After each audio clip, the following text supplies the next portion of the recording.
ഭഗവത്ഗീതയുടെ ഒരു പുതിയ ക്ലാസ്സിലേക്ക് എല്ലാവർക്കും സ്വാഗതം. ഇന്ന് നമുക്ക് ഭഗവത്ഗീതയുടെ 2-ാം അധ്യായത്തിലെ 25-ാമത്തെ ശ്ലോകമാണ് കാണേണ്ടത്. അതിനു മുന്നേയായിട്ട് നമുക്ക് പ്രണാമമന്ത്രം ചൊല്ലാം. നമ ഓം വിഷ്ണുപാദായ കൃഷ്ണപ്രസ്ഥായ ഭൂതലെ ശ്രീമതി ജയപതാക സ്വാമി നിതിനാമിനെ നമാചാര്യപദായ നിത്യായ കൃപാപ്രദായിനെ ഗൗരഗതഗാമോദായ നഗരഗ്രാമോദാരണേ നമ ഓം വിഷ്ണുപാദായ കൃഷ്ണപ്രസ്ഥായ ഭൂതലെ ശ്രീമതി ഭക്തിവേദാന്ത സ്വാമി നിതിനാമിനെ നമസ്തേ സരസ്വതി ദേവേ ഗൗരവാണി പ്രചാരിണെ നിർവിശേഷ ശൂന്യവാദി പാശ്ചാത്യ ദേശധാരിണെ ജയ ശ്രീകൃഷ്ണ ചൈതന്യ പ്രഭു നിത്യാനന്ദ ശ്രീ അദ്വൈത ഗദാധാര ശ്രീവാസാദി ഗൗരഭക്തവൃന്ദ. ഹരി ഓം തത്സത്. ഹരേ കൃഷ്ണ ഹരേ കൃഷ്ണ.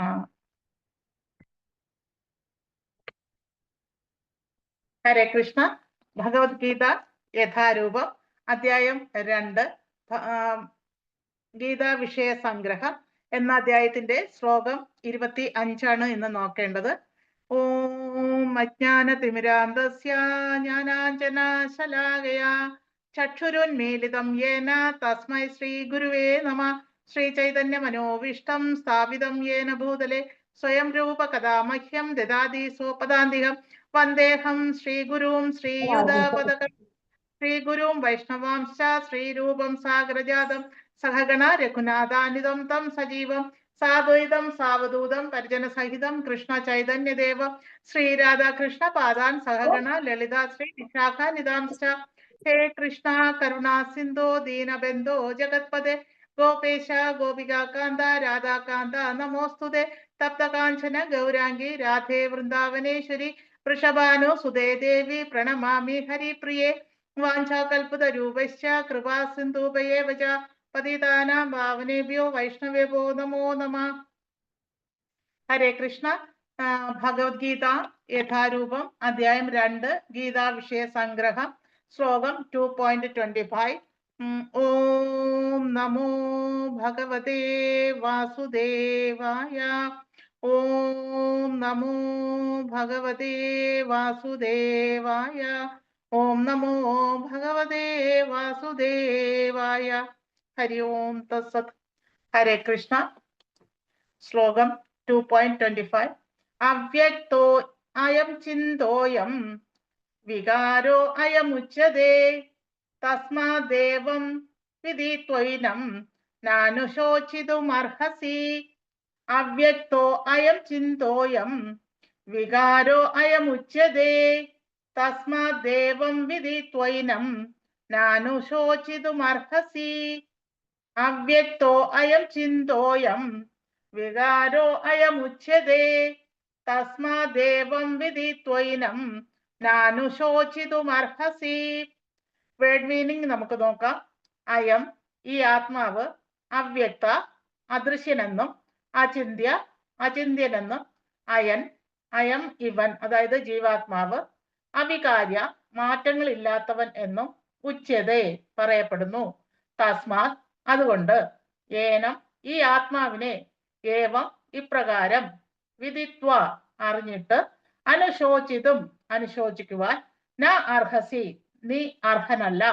അപ്പോൾ ഇവിടെ പറയുന്നത് അർജുനൻ വളരെയധികം വിഷാദഗ്രസ്തനായി യുദ്ധഭൂമിയില് ഗാന്ധീവം നിലത്ത് വെച്ചുകൊണ്ട് ഭഗവാനിൽ സറണ്ടർ ചെയ്തുകൊണ്ട് നിലത്ത് കുത്തിയിരിക്കുന്ന ഒരവസ്ഥയിൽ നിന്നും ഭഗവാൻ അർജുനന് ഗീതോപദേശം നൽകി, അതായത് യഥാർത്ഥ തത്വജ്ഞാനം നൽകി അർജുനന്റെ ആ വിഷാദം മാറ്റാനാണ് ഭഗവാൻ ശ്രമിക്കുന്നത്.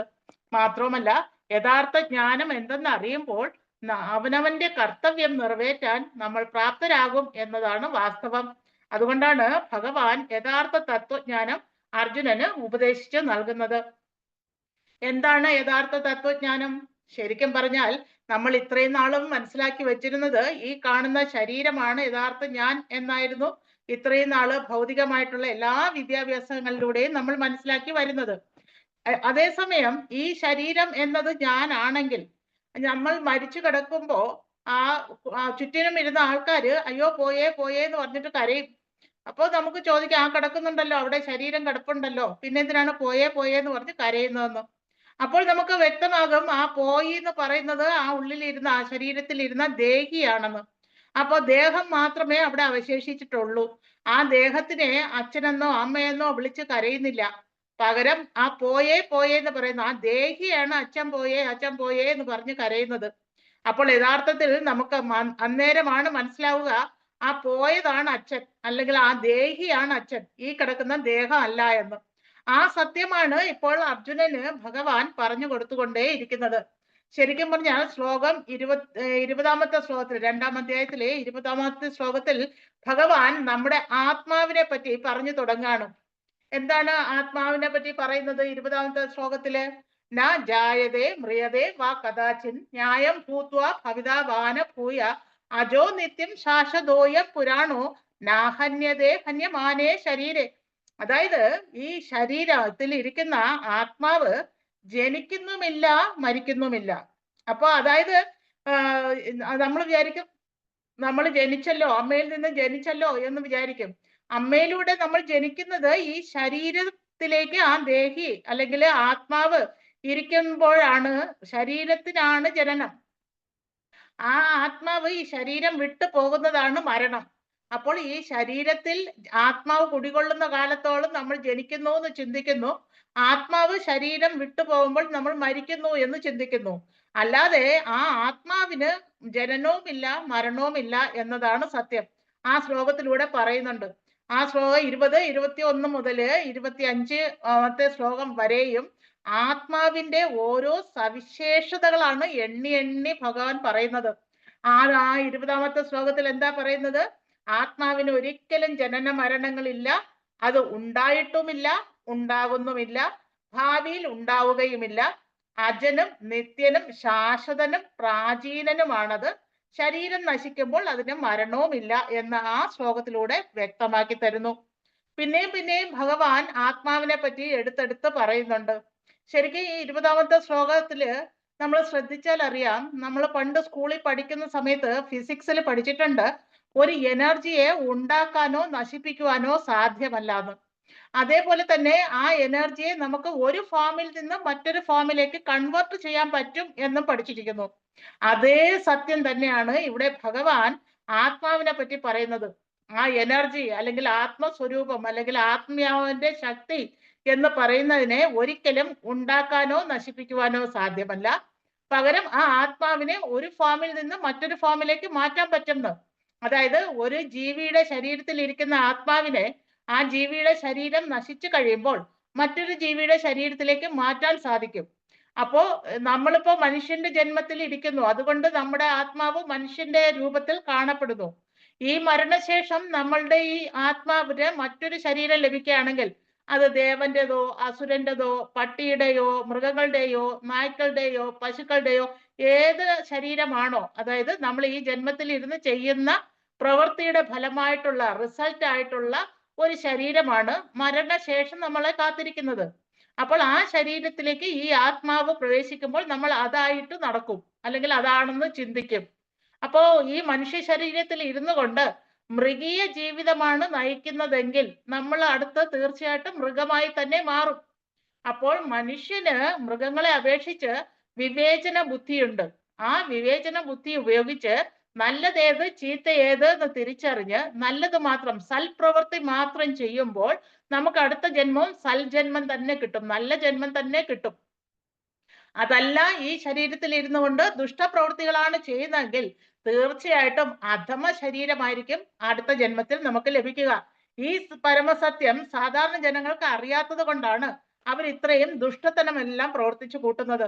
അവർ വിചാരിക്കുന്നു ആരും അറിയുന്നില്ല, നമ്മൾ മാത്രം ഇങ്ങനെ പ്രവർത്തിച്ചാൽ അത് മറ്റാരും അറിയില്ല, അല്ലെങ്കിൽ അതിന്റെ ശിക്ഷ നമുക്ക് കിട്ടില്ല എന്ന് അവർ ചിന്തിക്കും.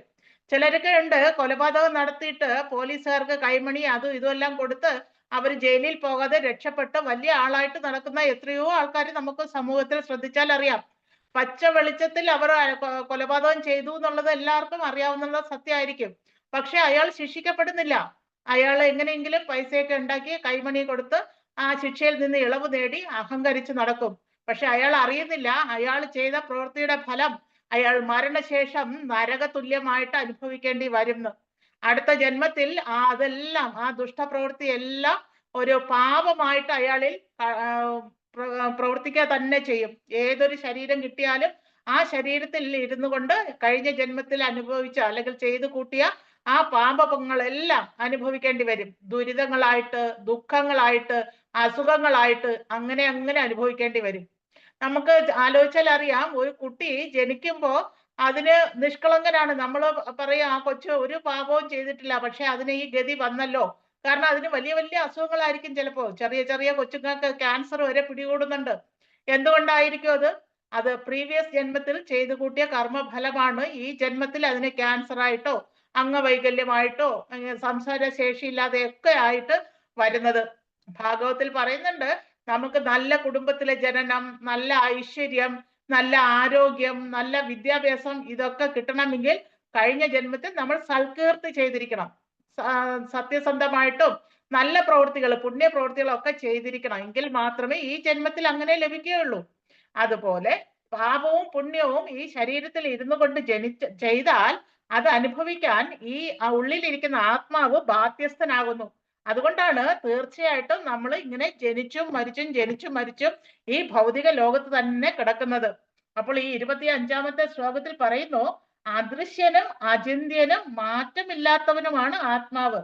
ഇത് അറിയുന്നത് കൊണ്ട് നീ ശരീരത്തെ കുറിച്ച് ദുഃഖിക്കരുത്. ഭഗവാൻ അർജുനനോട് പറയാണ്, അല്ലയോ അർജുന, ഈ ജനിക്കുന്നുമില്ല മരിക്കുന്നുമില്ല, കത്തി കൊണ്ട് മുറിവേൽപ്പിക്കാൻ പറ്റില്ല, തീയിൽ കരിയിച്ച് കളയാൻ പറ്റില്ല, വെള്ളത്തിൽ അലിയിച്ച് കളയാൻ പറ്റില്ല, ഒരു കാരണവശാലും വായുവിൽ അലിഞ്ഞു ചേരില്ല. അങ്ങനെ ഇരിക്കുന്ന ഈ ആത്മാവിനെ നിനക്ക് ഒന്നും ചെയ്യാൻ പറ്റില്ല, നശിപ്പിക്കാനേ പറ്റില്ല. പിന്നെ നീ എന്തിനാണ് ഈ ശരീരത്തിനെ കുറിച്ച് ഓർത്ത് ദുഃഖിക്കുന്നത്? ഈ ശരീരം ഇന്ന് കഴിഞ്ഞ് നാളേക്ക് നശിച്ചു പോകുന്നതാണ്. നമ്മൾ അറിയാതെ തന്നെ നമ്മുടെ ശരീരത്തിൽ ഒരുപാട് സെല്ലുകൾ, കോശങ്ങൾ നശിച്ചു കൊണ്ടേയിരിക്കുന്നു ദിനം പ്രതി. നമ്മൾ അത് അറിയുന്നതേ ഇല്ല. അപ്പോ അങ്ങനെ അറിയാതെ സംഭവിക്കുന്ന കാര്യത്തിനെ കുറിച്ച് ഓർത്ത് നീ എന്തിനാണ് അർജുന ദുഃഖിക്കുന്നതെന്ന് ഭഗവാൻ ചോദിക്കുന്നു. ഭാവാർത്ഥത്തില് ശ്രീല പ്രഭുപാദ് പറയുന്നു, മുൻപ് വിവരിച്ചതുപോലെ ഭൗതികമായ നമ്മുടെ കണക്കുകൂട്ടലുകൾ അനുസരിച്ച് ഏറ്റവും ശക്തിമത്തായ സൂക്ഷ്മദർശിനിയിലൂടെയും കാണാനാവാത്ത വിധം സൂക്ഷ്മതതമാണ് ആത്മാവ്. അപ്പൊ ഇവിടെ പറയുന്നു, ഈ ആത്മാവിനെ കണ്ടവരാരെങ്കിലും ഉണ്ടോ, നീ കണ്ടിട്ടുണ്ടോ എന്നൊക്കെ തിരിച്ച് ആൾക്കാർ ചോദിക്കും. ശരിക്കും പറഞ്ഞാൽ ഡോക്ടർമാർക്ക് പോലും ആത്മാവിനെ കാണാൻ സാധിച്ചിട്ടില്ല. ഒരു മരണസമയത്ത് ചുറ്റിനും കൂടി നിൽക്കുന്ന ഡോക്ടർമാർക്കോ ബാക്കി അസിസ്റ്റന്റുകൾക്കോ ഒന്നും ആ മരണസമയത്ത് ആ ശരീരം വിട്ടു പോകുന്ന ദേഹിയെ കാണാനാവില്ല. അവര് മരിച്ചു എന്ന് എങ്ങനെ സ്ഥിരീകരിക്കും? ഹൃദയത്തിന്റെ ഇടുപ്പ് നീക്കും, നാഡി പിടിച്ചു നോക്കും, ശ്വാസം നിലച്ചതായിട്ട് മനസ്സിലാക്കും, ശരീരത്തിന്റെ അവസ്ഥകൾ മാറി മാറി വരും. അതായത് ചൂട്, തണുപ്പ് അതെല്ലാം മാറി വരും. അതെല്ലാം ആ സിംറ്റം എല്ലാം കണ്ടിട്ടാണ് അവര് ഷുവർ ആക്കുന്നത് ഈ ബോഡിയിൽ നിന്നും ദേഹി വിട്ടു, അല്ല ആത്മാവ് പുറത്തു പോയി, മരണം സംഭവിച്ചു എന്നവർ സ്ഥിരീകരിക്കുന്നത്. അല്ലാതെ അവർക്ക് ആർക്കും ദേഹി പോകുന്നത് കാണാനോ ദേഹത്തിരിക്കുന്ന ആ ആത്മാവിനെ കാണുവാനോ സാധിച്ചിട്ടില്ല. കാരണം ഈ ആത്മാവിന്റെ സൈസ് എന്ന് പറയുന്നത്, രൂപം എന്ന് പറയുന്നത്, അല്ലെങ്കിൽ അളവ് എന്ന് പറയുന്നത് നമ്മുടെ തലമുടി നാരിന്റെ തുമ്പ്, ആ റൗണ്ട് ഉണ്ടല്ലോ, ആ ടിപ്പ് ഓഫ് ദ ഹെയർ, തലമുടി നാരിന്റെ തുമ്പിനെ 10,000 ഡിവൈഡ് ചെയ്താൽ, കട്ട് ചെയ്താൽ അതിൽ ഒരു അംശത്തിന്റെ സൈസ് മാത്രമേ ഉള്ളൂ നമ്മുടെ ഉള്ളിലിരിക്കുന്ന ആത്മാവിന്റെ വലിപ്പം. അത്രയും ചെറിയ വലിപ്പത്തെ കാണാനുള്ള സൂക്ഷ്മദർശിനി ഈ മോഡേൺ സയൻസ് കണ്ടുപിടിച്ചിട്ടില്ല. അതുകൊണ്ട് തന്നെ അവർക്കാർക്കും ആത്മാവിനെ കാണാനും സാധിക്കില്ല. ചെറിയ, ഏറ്റവും അണുവിലും ചെറിയ അണുവിനെ, അതായത് ഒരു തന്മാത്രയ്ക്ക് ഉള്ളിലിരിക്കുന്ന ആറ്റങ്ങളെ വരെ കാണാനുള്ള സൂക്ഷ്മദർശിനി മോഡേൺ സയൻസ് കണ്ടുപിടിച്ചു. ആ ഒരു ആറ്റത്തിന്റെ അകത്ത് ന്യൂട്രോണും പ്രോട്ടോണും ഉണ്ട് എന്ന് വരെ അവർ കണ്ടുപിടിച്ചു. അതിനെ വരെ അവർ വ്യക്തമായിട്ട് ഡിവൈഡ് ചെയ്ത് കണ്ടുപിടിച്ചു. എന്നിട്ടും അതിനേക്കാളും എത്രയോ ചെറിയ സൈസിലുള്ള ആത്മാവിനെ കാണാനുള്ള സൂക്ഷ്മദർശിനി കണ്ടുപിടിച്ചിട്ടില്ല. അതുകൊണ്ട് അവർക്ക് കാണാനും പറ്റുന്നില്ല. എന്ന് വെച്ചിട്ട് ആത്മാവില്ല എന്ന് അവർക്ക് പറയാൻ പറ്റുമോ? അവർക്ക് നമ്മുടെ ശരീരത്തിനുള്ളിലിരിക്കുന്ന ആ എനർജി അല്ലെങ്കിൽ ആത്മസ്ഫുലിംഗം എപ്പോഴാണോ ഈ ശരീരം വിട്ട് പുറത്തു പോകുന്നത്, അപ്പോൾ അവൾ സ്ഥിരീകരിക്കും ബോഡി നിശ്ചലമായി അല്ലെങ്കിൽ ജീവനില്ല എന്ന് പറയും. അപ്പൊ ഈ ജീവനില്ല എന്നുള്ളൊരു അവസ്ഥയാണ് മരണമായിട്ട് പറയുക. ആ ജീവനില്ലാത്ത അവസ്ഥയിൽ ആ പോയ ദേഹിക്ക് ജീവനുണ്ട്. ശരിക്കും ആ പ്രാണവായുവാണ് പുറത്തു പോകുന്നത്. ആ ജീവന് നാശമില്ല, നാശം സംഭവിക്കുന്നില്ല. ഈ ബോഡിയാണ് നമ്മൾ ചിതയിൽ വെച്ച് കത്തിക്കുന്നത്. എന്നാൽ ആത്മാവിനെ നമുക്കൊന്നും ചെയ്യാൻ സാധിക്കില്ല. ആ ദേഹം വിട്ട ദേഹി അത്രയേ സൂക്ഷ്മതരമാണ് എന്നിവിടെ പറയുന്നു.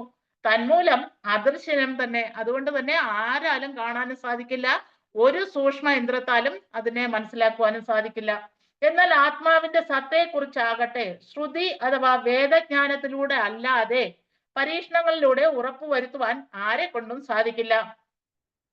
ആത്മാവ് ഉണ്ടെന്നുള്ള പ്രത്യക്ഷമായ വസ്തുത നാം അംഗീകരിച്ചേ മതിയാവും. എന്തായാലും നമ്മുടെ ശരീരത്തിൽ ഒരു ശക്തി ഉണ്ട്, എനർജി ഉണ്ട്, അല്ലെങ്കിൽ ആത്മാവ് ഉണ്ട് എന്നത് സത്യം തന്നെയാണ്.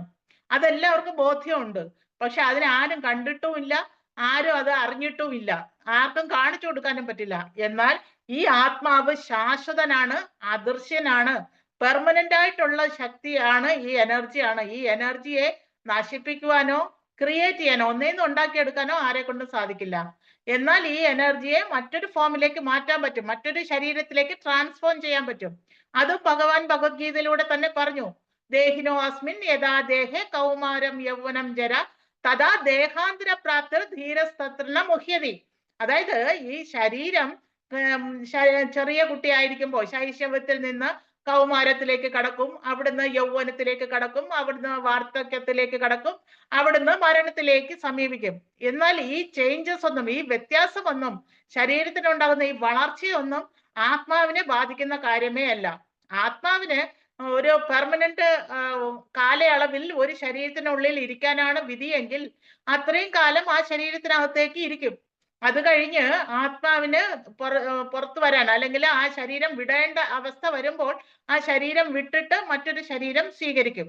അപ്പൊ ഇങ്ങനെയാണ്, ശരീരമാണ് ജനിക്കുകയും മരിക്കുകയും ചെയ്യുന്നത്. ആത്മാവ് അതിനകത്ത് കുടികൊള്ളുന്നു, കുറച്ചു കാലത്തേക്ക് കുടികൊള്ളുന്നു എന്ന് മാത്രം. അപ്പോ നമ്മൾ ചിന്തിക്കും, ഈ ശരീരത്തിനകത്തിരിക്കുന്ന ആത്മാവിനെ എത്രത്തോളം നമുക്ക് പിടിച്ചു നിർത്താൻ പറ്റും എന്നാണ് ഇപ്പൊ മോഡേൺ സയൻസ് കൂലം കക്ഷമായിട്ട് ചിന്തിക്കുന്നത്. കാരണം അവർക്ക് മരണം ഇഷ്ടമില്ല. ഒരു മനുഷ്യനും മരിച്ചു മാറാൻ അല്ലെങ്കിൽ മരിച്ചു തീർന്നു പോകാൻ അവർക്ക് ആഗ്രഹമില്ല. ഈ ആത്മാവിനെ അവര് ഈ ശരീരത്തിന്റെ കൂടിനകത്ത് തന്നെ തളച്ചിടാൻ ശ്രമിക്കുകയാണ്. അതുകൊണ്ടാണ് എത്ര അബോധാവസ്ഥയിലാണെങ്കിലും അല്ലെങ്കിൽ എത്രത്തോളം വയ്യായ്ക ഉണ്ടെങ്കിലും ഏറ്റവും വലിയ ഹോസ്പിറ്റലിൽ നോക്കി കൊണ്ടുപോകും. എന്തിനാണ്? ആ ആത്മാവിനെ ആ ശരീരത്തിനകത്ത് നിർത്താൻ വേണ്ടിയിട്ട്. പക്ഷെ എത്രത്തോളം പൈസ മുടക്കിയാലും എത്രത്തോളം ശക്തിമാനായ ഡോക്ടർമാർ നോക്കിയാലും ആ ആത്മാവിനെ ശരീരത്തിനകത്ത് ആ കാലാവധി കഴിഞ്ഞാൽ പിടിച്ചു നിർത്താൻ സാധിക്കില്ല. ഓരോരുത്തരുടെയും മുജ്ജന്മ കർമ്മം അനുസരിച്ച് ഈ ജന്മത്തിൽ എത്ര കാലാവധി ഉണ്ട് എന്നുള്ളത് ഭഗവാൻ നിശ്ചയിച്ച കാര്യമാണ്. അത് വിധിവിഹിതമാണ്. ആ വിധിവിഹിതം നമ്മൾ അനുഭവിച്ചു തീരണം. അതുവരേക്കും ഈ ശരീരത്തിൽ നമുക്ക് കുടികൊള്ളാനാകും. അത് കഴിഞ്ഞാൽ ശരീരത്തിൽ ഇരിക്കാൻ സാധിക്കില്ല.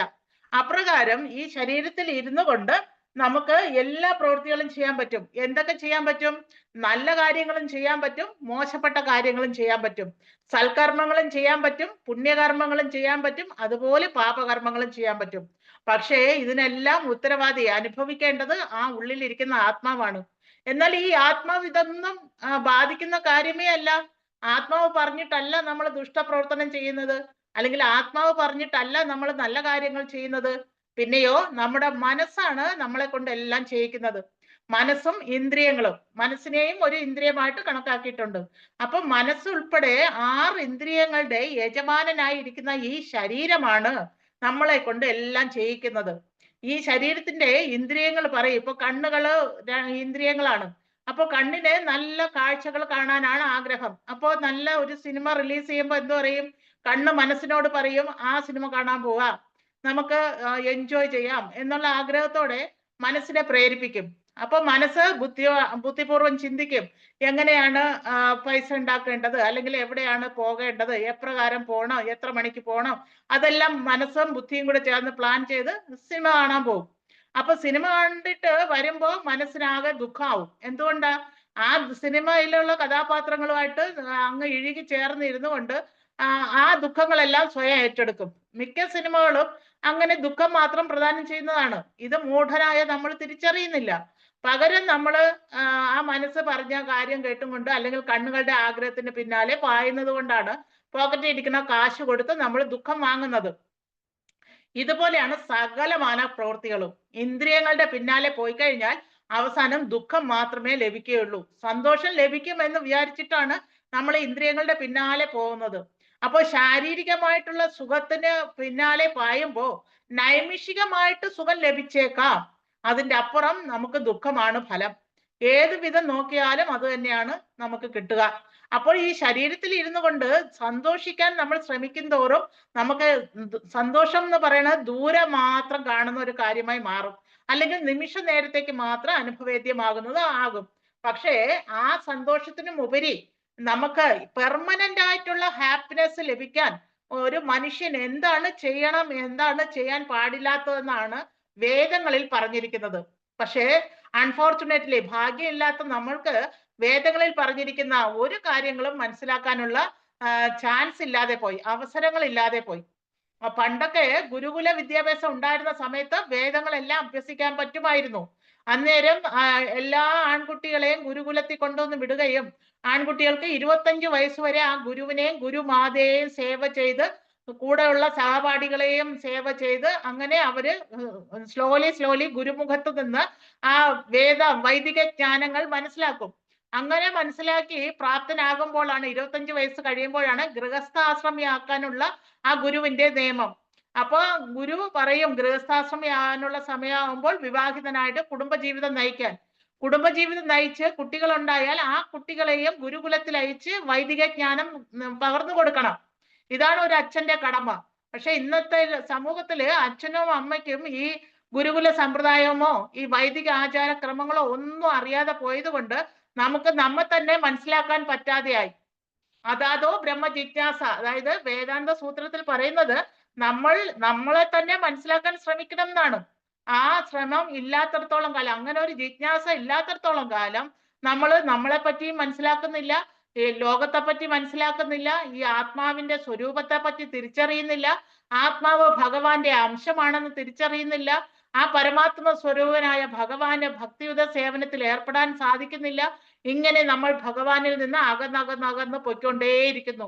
ഈ കലിയുഗത്തിലെ ജനത മൊത്തവും മോഡേണിന്റെ പുറകെ നമ്മൾ സമ്പന്നരാണ്, നമ്മൾ ഭയങ്കരമായിട്ട് വിദ്യാസമ്പന്നരാണെന്നൊക്കെ അഹങ്കരിച്ചുകൊണ്ട് ഈ ഭൗതികമായിട്ടുള്ള ലോകത്തിൽ ഇഴുകിച്ചേർന്ന് ജീവിക്കാനാണ് ശ്രമിച്ചുകൊണ്ടേയിരിക്കുന്നത്.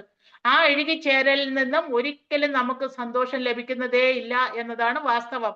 കാരണം ഈ ഭൗതിക ലോകം ദുഃഖാലയം, അശാശ്വതം. പിന്നെ എവിടെയാണ് നമുക്ക് സന്തോഷം ലഭിക്കുക?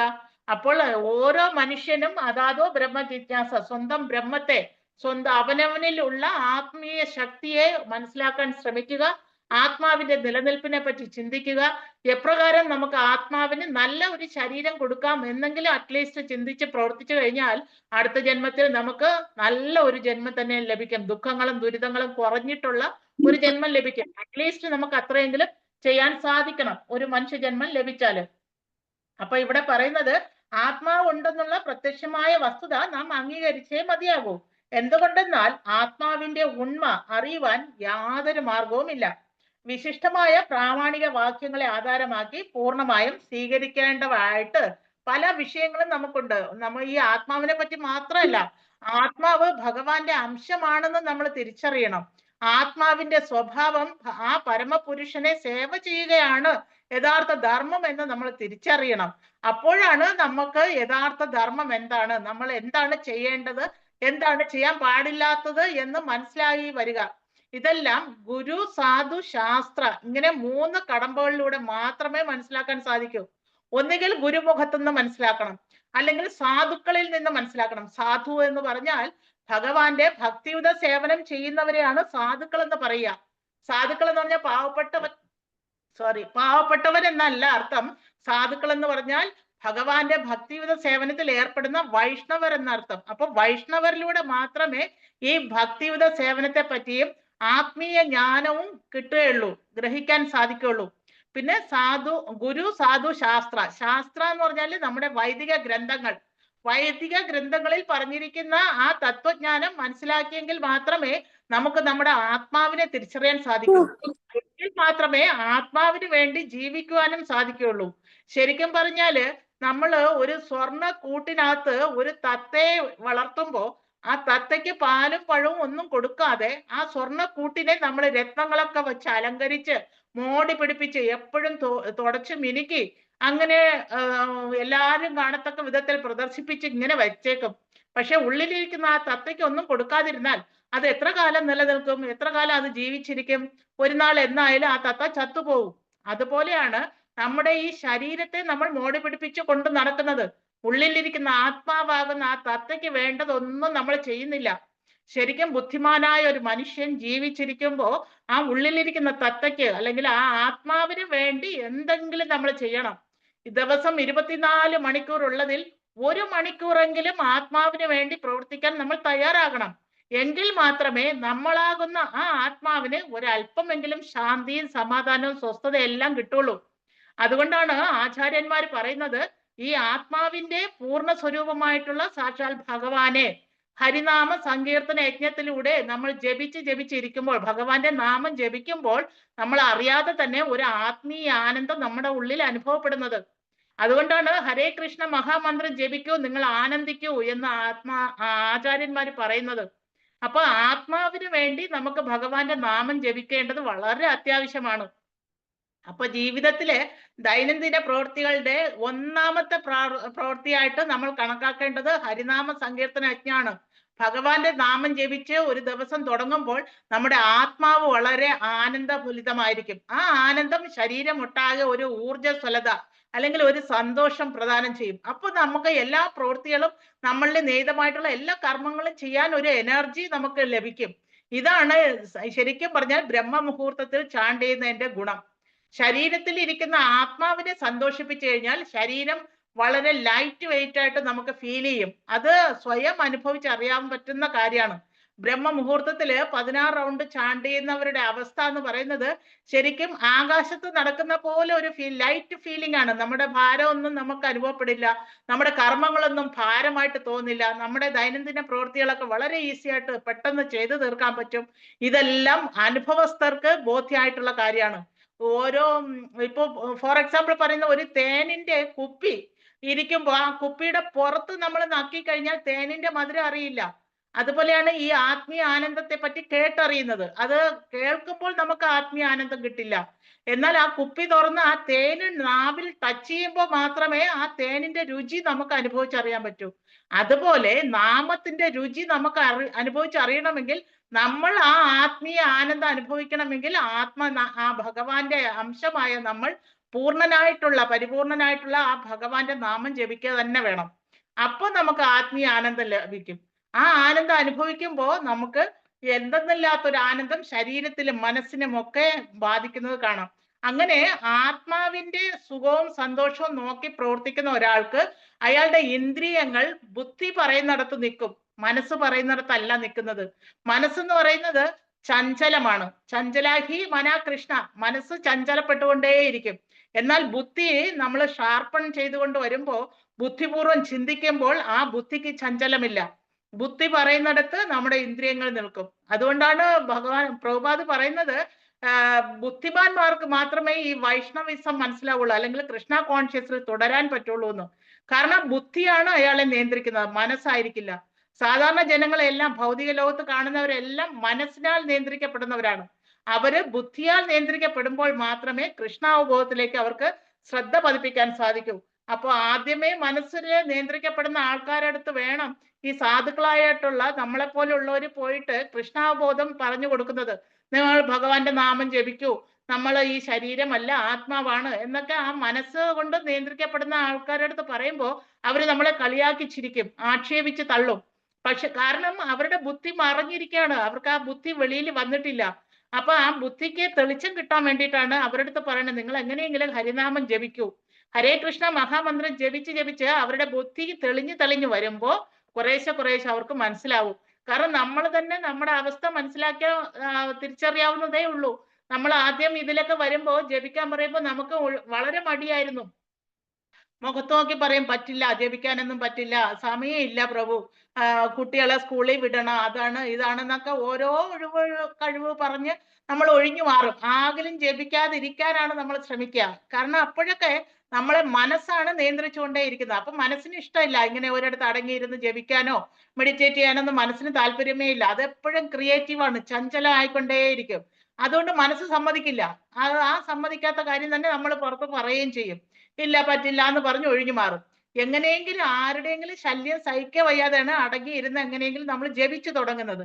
ശരിക്കും ഒരു റൗണ്ടെങ്കിലും കൃത്യമായിട്ടും ഭഗവാനെ മനസ്സിൽ ധ്യാനിച്ചുകൊണ്ട് ജപിക്കുകയാണെങ്കിൽ നമ്മുടെ ബുദ്ധി കുറച്ചെങ്കിലും ഉണരാൻ തുടങ്ങും, പ്രവർത്തിക്കാൻ തുടങ്ങും. ബുദ്ധി പ്രവർത്തിച്ചു തുടങ്ങുമ്പോൾ മനസ്സ് അടിമപ്പെട്ടു നിൽക്കും, മനസ്സ് പറഞ്ഞാൽ കേൾക്കുന്ന വിധത്തിലാകും. പിന്നെ നമുക്ക് വളരെ ഈസിയാണ് ഓരോരോ കാര്യങ്ങളിലേക്ക് മുന്നേറാനായിട്ട്. ഭക്തിയുത സേവനത്തില് ഭഗവാന്റെ കാര്യത്തിലേക്ക് മുന്നേറാനായിട്ട് പിന്നെ ബുദ്ധി നമ്മളെ ഉപദേശിച്ചു തുടങ്ങും. ബുദ്ധിയുടെ ഉപദേശം കിട്ടിക്കഴിഞ്ഞാൽ നമ്മൾ വളരെ ഈസി ആയിട്ട് ഭക്തിയുത സേവനത്തിൽ വളരെ ഉത്സാഹത്തോടു കൂടി മുന്നേറാനും സാധിക്കും. അപ്പൊ ഇവിടെ ശ്രീല പ്രഭുപാദ് ഭാവാർത്ഥത്തിലൂടെ പറഞ്ഞു തരുന്നു, ആരും തന്റെ പിതൃത്വത്തെ നിഷേധിക്കാറില്ല. അമ്മയുടെ ആധികാരിക വചനങ്ങൾ ഉള്ളപ്പോൾ അതല്ലാതെ അച്ഛൻ ആരാണെന്ന് അറിയാൻ വേറെ യാതൊരു മാർഗവുമില്ല. അതായത് ഇവിടെ ഭഗവാൻ പറയുന്നത് ആത്മാവിനെ പറ്റി തിരിച്ചറിയണമെങ്കിൽ ഇങ്ങനെയുള്ള ഗുരു സാധു ശാസ്ത്ര അവർ പറയുന്നത് വിശ്വസിക്കാനേ തരമുള്ളൂ. ഉദാഹരണമായിട്ട് ഇവിടെ പറയുന്നത് അച്ഛൻ ആരാണെന്ന് അമ്മയ്ക്ക് മാത്രമേ നിശ്ചയമുള്ളൂ. അമ്മ പറഞ്ഞു തരുന്ന ആള് തന്നെയാണ് അച്ഛൻ, അതിലപ്പുറം മറ്റൊരു സത്യമില്ല. അപ്പൊ അതുപോലെ ഗുരു സാധു ശാസ്ത്ര പറയുന്നത് തന്നെയാണ് സത്യം, അതിനപ്പുറം മറ്റൊരു സത്യമില്ല. അപ്പൊ അതിനെ വിശ്വസിച്ചുകൊണ്ട് നമ്മൾ മുന്നോട്ട് പോയാലേ പറ്റുള്ളൂ എന്നാണ് ഇവിടെ പറയുന്നത്. അതുപോലെ വേദങ്ങളുടെ പഠനത്തിലൂടെ അല്ലാതെ ആത്മാവിനെ അറിയുന്നതിന് മറ്റു യാതൊരു മാർഗവുമില്ല. മാനുഷിക പരീക്ഷണങ്ങളിലൂടെ ഉള്ള വിജ്ഞാനം കൊണ്ട് ആത്മാവിനെ മനസ്സിലാക്കാനും സാധിക്കില്ല. ഇന്ന് മോഡേൺ സയൻസ് തലകുത്തി നിന്നാലും ആത്മാവ് എന്താണെന്ന് പറയാൻ അവർക്ക് ഒരക്ഷരം പോലും പറയാൻ അറിയില്ല. കാരണം അവർക്ക് അറിയില്ലല്ലോ, അറിയാത്ത കാര്യം എങ്ങനെ അവർ പറയും? അപ്പോ ഗുരുവിലൂടെയും സാധുക്കളിലൂടെയും ശാസ്ത്രങ്ങളിലൂടെയും മാത്രമേ ആത്മാവിനെ പറ്റി പഠിക്കാൻ സാധിക്കൂ എന്നിവിടെ എടുത്തു പറയുന്നു. ആത്മാവ് ബോധവും അവബോധവും ഉള്ളതാകുന്നു എന്ന് വേദങ്ങൾ പറയുന്നു. അപ്പൊ വേദങ്ങൾ പറഞ്ഞിരിക്കുന്നു ഈ ആത്മാവാണ് യഥാർത്ഥത്തില് നമ്മുടെ അവബോധം. ആ അവബോധം ഉണ്ടാകുമ്പോൾ മാത്രമാണ് നമ്മൾ കൃഷ്ണ അവബോധത്തിലാകുന്നത്. ആത്മാവാണ് ഞാൻ, ശരീരമല്ല, ആത്മാവാണ് എന്ന് തിരിച്ചറിയുന്നതാണ് കൃഷ്ണ അവബോധത്തിന്റെ ഒന്നാമത്തെ പാഠം, അതീന്ദ്രിയ ജ്ഞാനത്തിന്റെ ആദ്യ പാഠം. ആ ആദ്യ പാഠം മനസ്സിലാക്കി കഴിഞ്ഞാൽ ബാക്കിയെല്ലാം നമുക്ക് പടിപടിയായിട്ട് മനസ്സിലാക്കാൻ സാധിക്കും. ഉദാഹരണമായിട്ട് ABCD പഠിച്ചെങ്കിൽ മാത്രമേ നമുക്ക് വാക്കുകളും സെന്റൻസുകളും എഴുതാൻ സാധിക്കൂ. ആ ബേസിക് ആയിട്ടുള്ള കാര്യങ്ങൾ മനസ്സിലാക്കാതെ എങ്ങനെയാണ് നമ്മൾ സെന്റൻസുകളും വാക്കുകളും ഉപയോഗിക്കുക അല്ലെങ്കിൽ എഴുതാൻ പറ്റുക? അതുപോലെ തന്നെയാണ് ആത്മാവിനെ പറ്റി ABCD ആണ് ഈ 5 ശ്ലോകങ്ങളിലൂടെ പറഞ്ഞു തന്നത്. എങ്ങനെയൊക്കെയാണ് ആത്മാവ്, എന്താണ് ആത്മാവ് എന്നതിന്റെ ശാസ്ത്രീയമായ വശങ്ങളിലൂടെയാണ് കഴിഞ്ഞ 5 ശ്ലോകങ്ങളിലൂടെ നമ്മൾ നീങ്ങിക്കൊണ്ടേയിരിക്കുന്നത്. ആദ്യമേ പറഞ്ഞു ഈ ജനിക്കുന്നില്ല മരിക്കുന്നില്ല എന്ന് 2.20 പറഞ്ഞു തന്നു. ആത്മാവ് ശരീരം ജനിക്കുന്നത് പോലെ ജനിക്കുന്നില്ല, ശരീരം മരിക്കുന്നത് പോലെ മരിക്കുന്നില്ല, ശാശ്വതനാണ്. പിന്നെ ആത്മാവിനെ നമുക്ക് മുറിവേൽപ്പിക്കാൻ സാധിക്കില്ല, നശിപ്പിക്കാൻ സാധിക്കില്ല. ഈ ശ്ലോകത്തിൽ പറഞ്ഞു ഒരു അദൃശ്യനാണ്, അതുപോലെ അചിന്ത്യനാണ്, നമ്മുടെ ചിന്തകൾക്കും അപ്പുറമാണ് ആത്മാവിന്റെ രൂപം അല്ലെങ്കിൽ സൈസ്. അത് നമുക്ക് ചിന്തിക്കാനോ ഇമാജിൻ ചെയ്യാനോ കാണിച്ചു തരാനോ സാധിക്കില്ല. അതുകൊണ്ട് അത് അദൃശ്യനാണ്. എന്നാൽ ഈ ആത്മാവിന് യാതൊരു ചേഞ്ചസും ഇല്ല, മാറ്റവുമില്ല. ഈ ശരീരത്തിന് മാത്രമേ മാറ്റമുള്ളൂ എന്നെല്ലാം നമുക്ക് പറഞ്ഞു തരുന്നത്. ഇത് മനസ്സിലാക്കിക്കൊണ്ട് വേണം, അംഗീകരിച്ചുകൊണ്ട് മാത്രമേ നമുക്ക് മുന്നോട്ട് പോകാൻ സാധിക്കുകയുള്ളൂ. ഒരിക്കലും ശരീരത്തിന് എന്ന പോലെ പരിണാമ ഭേദങ്ങൾ ആത്മാവിന് ഒരിക്കലും സംഭവിക്കുന്നില്ല. ഒരിക്കലും മാറ്റമില്ലാത്തത് കൊണ്ട് അമേയമായ പരമാത്മാവിനെ അപേക്ഷിച്ച് അണുമാത്രനായിരിക്കുന്നു ജീവാത്മാവ്.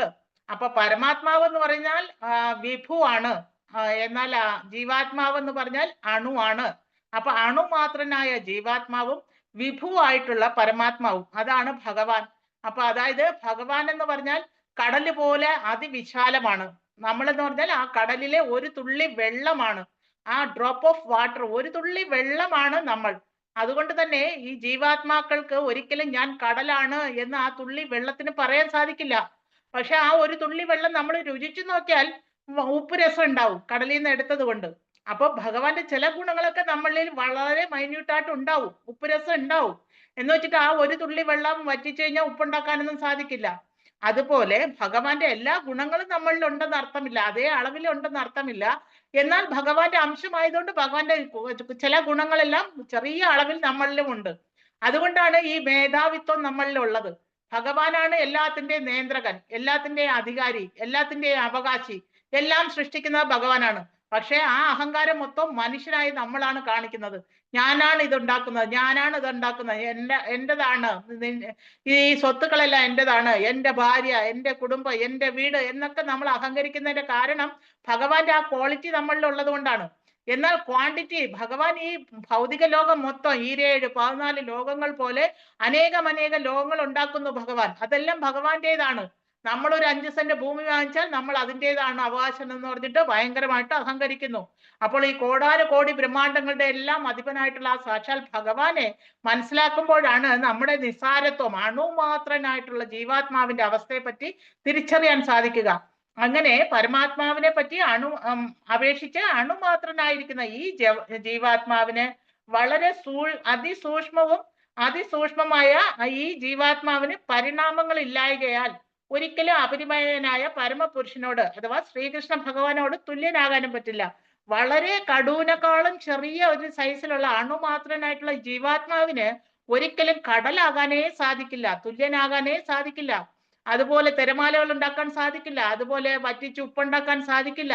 ഇതൊന്നും ആ അണുമാത്രന് സാധിക്കില്ല, നമ്മളെ കൊണ്ട് സാധിക്കില്ല. ഭഗവാൻ ഗോവർദ്ധനഗിരി പർവ്വതം ഒരു കുട്ടിയായിരുന്നപ്പോ കൊച്ചു ഒരു വിരലില് പൊക്കി ഉയർത്തി നിർത്തി. അത് നമുക്ക് സങ്കല്പിക്കാൻ പോലും പറ്റില്ല, ആരെ കൊണ്ടും മനസ്സിലാക്കാൻ പോലും പറ്റില്ല. പക്ഷെ ഭക്തന്മാർക്ക് മനസ്സിലാവും ഭഗവാനെ കൊണ്ട് അതും സാധിക്കും, അതിലപ്പുറവും സാധിക്കും. അതൊന്നും മനുഷ്യരായ നമ്മളെ കൊണ്ട് സാധിക്കില്ല. എങ്കിലും നമ്മൾ അണുമാത്രനായി ഇരുന്നു കൊണ്ട് അങ്ങേയറ്റം അഹങ്കരിക്കുന്നു എന്ന് മാത്രം. അങ്ങനെ ഒരിക്കലും ഭഗവാനോളം ആകാൻ സാധിച്ചില്ലെങ്കിലും ഭഗവാന്റെ അംശമായിട്ടുള്ള അണുമാത്രനായിട്ടുള്ള ജീവാത്മാവിന് ഒന്നുമില്ലെങ്കിലും ഭഗവാനെ സേവ ചെയ്യാനുള്ള ഒരു മനസ്സെങ്കിലും ഉണ്ടാക്കിയെടുക്കണം എന്നാണ് ഇവിടെ പറയുന്നത്. അങ്ങനെ ഈ അസ്തിത്വം, ആത്മാവിന്റെ അസ്തിത്വം ഉറപ്പുവരുത്തിക്കൊണ്ട് ഈ ആശയങ്ങളിൽ വേദങ്ങളിൽ പല വിധത്തിലും ആവർത്തിച്ച് പറഞ്ഞിട്ടുണ്ട്. ഏത് വിഷയമാണെങ്കിലും പിഴ കൂടാതെ പഠിച്ച് ഹൃദയസ്ഥമാക്കാൻ ആവർത്തനങ്ങൾ ആവശ്യമാണ്. അപ്പൊ എന്തിനാണ് ഭഗവാൻ ഇങ്ങനെ റിപ്പീറ്റഡ് ആയിട്ട് പല കാര്യങ്ങളും പറഞ്ഞു തരുന്നത്? കുറെ പ്രാവശ്യം കേട്ടെങ്കിൽ മാത്രമേ നമ്മളെ പോലുള്ള ബുദ്ധിയില്ലാത്ത മനുഷ്യർക്ക് കുറച്ചെങ്കിലും മനസ്സിലാക്കാൻ സാധിക്കൂ. അതുകൊണ്ടാണ് ഭഗവത്ഗീതയിലെ വേണമെങ്കിൽ ഭഗവാൻ ഈ 2-ാം അധ്യായത്തോടു കൂടി മതിയാക്കാമായിരുന്നു. എന്നിട്ട് ബാക്കിയുള്ള 16 അധ്യായങ്ങളിലൂടെ ഭഗവാൻ അത് ക്ലിയർ ചെയ്ത് ഒന്നും കൂടെ വ്യക്തമാക്കി ഒരേ കാര്യം തന്നെ പല രീതിയിലും പറഞ്ഞു തരികയാണ്. അങ്ങനെയെങ്കിലും പൊട്ടന്മാരായ നമ്മൾ മനസ്സിലാക്കട്ടെ, ആത്മാവിന്റെ വലിപ്പം, ആത്മാവിന്റെ സ്വഭാവം, ആത്മാവിന്റെ എല്ലാ സവിശേഷതകളും ആത്മാവിനെ നശിപ്പിക്കാൻ പറ്റില്ല, ശാശ്വതനാണ് എന്നുള്ള സത്യമെല്ലാം ഇങ്ങനെ റിപ്പീറ്റഡ് ആയിട്ട് പറഞ്ഞു തരികയാണ്. അപ്പൊ ഹരിബോൽ ഹരേ കൃഷ്ണ. ഇപ്പോഴെങ്കിലും നമുക്ക് ബോധ്യമാവണം ഞാൻ ഈ ശരീരമല്ല, ആത്മാവാണെന്നും ആ ആത്മാവിന് വേണ്ടിയിട്ട് കുറച്ചെങ്കിലും സമയം മാറ്റിവെക്കാൻ ദിവസവും ശ്രമിക്കണം എന്ന് നമ്മൾ ദൃഢനിശ്ചയം എടുക്കണം. അപ്പോൾ മാത്രമേ നമ്മളെ ബുദ്ധി ഉണർന്ന് പ്രവർത്തിക്കുള്ളൂ. അങ്ങനെയുള്ള ഒരു മനുഷ്യനെ മാത്രമേ ബുദ്ധിമാൻ എന്നും പറയാൻ പറ്റുള്ളൂ. അപ്പൊ ബുദ്ധിയില്ലാത്ത നമ്മൾ മനസ്സിന്റെ നിയന്ത്രണത്തിൽ കഴിയുന്ന ഭാഗ്യം കെട്ട മനുഷ്യരിൽ നിന്ന് അപേക്ഷിച്ച് ഭക്തിയുത സേവനത്തിൽ ഏർപ്പെടുന്ന ശ്രേഷ്ഠരായിട്ടുള്ള ബുദ്ധിമാനായിട്ടുള്ള കൃഷ്ണ കോൺഷ്യസ്ലി അല്ലെങ്കിൽ കൃഷ്ണാവബോധത്തിൽ മുഴുകുന്ന ഓരോ ജീവാത്മാക്കൾക്കും തീർച്ചയായിട്ടും ഭഗവാന്റെ എല്ലാ ബ്ലെസ്സിങ്സും ഉണ്ടാകും എന്നതാണ് വാസ്തവം. അപ്പൊ ഭഗവാൻ തന്നെ പറയുന്നു, യോഗിനാം അഭി സർവേഷാം മദ്ഗതർ അന്തരാത്മനാന്ന്.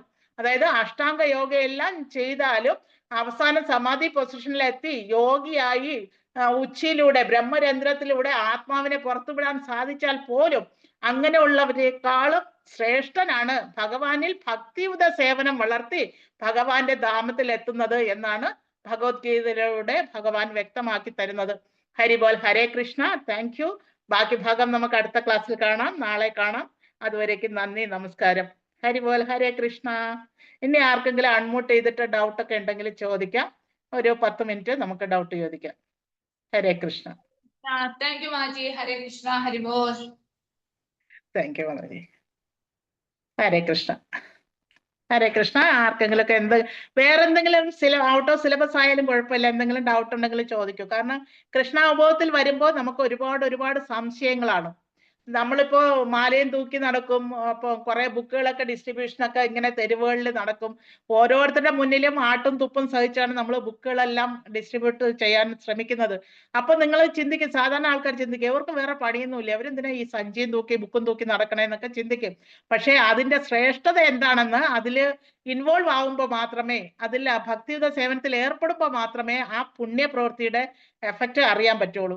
അപ്പൊ നിങ്ങൾക്ക് മനസ്സിലാവുകയാണെങ്കിൽ നിങ്ങൾ തീർച്ചയായിട്ടും മറ്റുള്ളവർ കൂടെ പറഞ്ഞു കൊടുക്കണം, അല്ലെങ്കിൽ പകർന്നു കൊടുക്കണം. കാരണം അവരോട് നമുക്ക് സിമ്പതിയാണ് തോന്നേണ്ടത്, പുച്ഛമല്ല തോന്നേണ്ടത്. അവര് നമ്മളെ പുച്ഛിച്ചോട്ടെ, കുഴപ്പമില്ല. കാരണം അത് പൊട്ടന്മാരായതുകൊണ്ടാണ് അവർ നമ്മളെ പുച്ഛിക്കുന്നത്. ബുദ്ധിമാനാകാൻ നമ്മൾ സഹായിക്കണം അവരെ. അവരുടെ ബുദ്ധി ഉണർത്തണമെങ്കിൽ ഹരേ കൃഷ്ണ മഹാമന്ത്രം ജപിപ്പിക്കാൻ നമ്മൾ ശ്രമിക്കണം. അതേ നമുക്ക് ചെയ്യാൻ പറ്റുള്ളൂ. അപ്പൊ യാരേ ദേക്കോ താരേ കഹോ കൃഷ്ണ ഉപദേശ് എന്നാണ് ശ്രീ ചൈതന്യ മഹാപ്രഭു പറഞ്ഞത്. അതുകൊണ്ട് ദയവായി എല്ലാവരും മറ്റുള്ളവരെ കൊണ്ട് ജപിപ്പിക്കാൻ ശ്രമിക്കണം എന്ന് ഒരു അപേക്ഷയാണ് ഉള്ളത്. ഹരിബോൽ. ഹരേ കൃഷ്ണ. ഹരേ കൃഷ്ണ മാതാജി. ആർക്കെങ്കിലും എന്തെങ്കിലും ഡൗട്ട് ഉണ്ടെങ്കിൽ ചോദിച്ചോളൂ.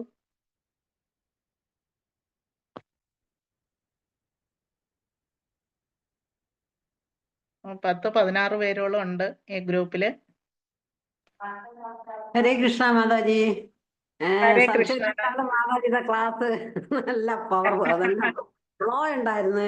അങ്ങനെ ശര വർഷം പോലെ മനസ്സിൽ തറച്ചു. നന്നായിട്ട് മനസ്സിലായി. അത് ഹരേ കൃഷ്ണ. ഹരിബോൽ. താങ്ക് യു മാതാജി, താങ്ക് യു. ഹരിബോൽ. ഹരേ കൃഷ്ണ. ഹരേ കൃഷ്ണ. എല്ലാം പ്രഭുപാദിന്റെ കൃപ, അതാണ്. ഗുരുവിന്റെ കൃപ, ഭഗവാൻ കൃപ. ഹരേ കൃഷ്ണ. അതായത് നമ്മളെ പിടിച്ചിരുത്തും മാതാജി, പറയുന്ന കേൾക്കാൻ നമ്മൾ ഇരിക്കും. അതാ ഒരു ഫ്ലോ, ഒരു ഞാൻ പറഞ്ഞില്ലേ, നല്ല ഫ്ലോ ആയിട്ട് പറഞ്ഞു മാതാജി. ഹരേ കൃഷ്ണ. ഹരേ കൃഷ്ണ. താങ്ക് യു മാതാജി, താങ്ക് യു. കൃഷ്ണ മാതാജി, ഒരു ചോദ്യം ചോദിച്ചോട്ടെ? ആ, ചോദിക്കണം പ്രഭു. മഹാഭാരതത്തിലെ ആ കേൾക്കാവോ? ആ കേക്കണം, പറയണം. നമ്മുടെ ബ്രഹ്മസദസ്സില് ആ വിളിച്ചു കൂട്ടിയ ഒരു സദസ്സുണ്ടായിരുന്നു ഈ ദേവലോകത്ത്.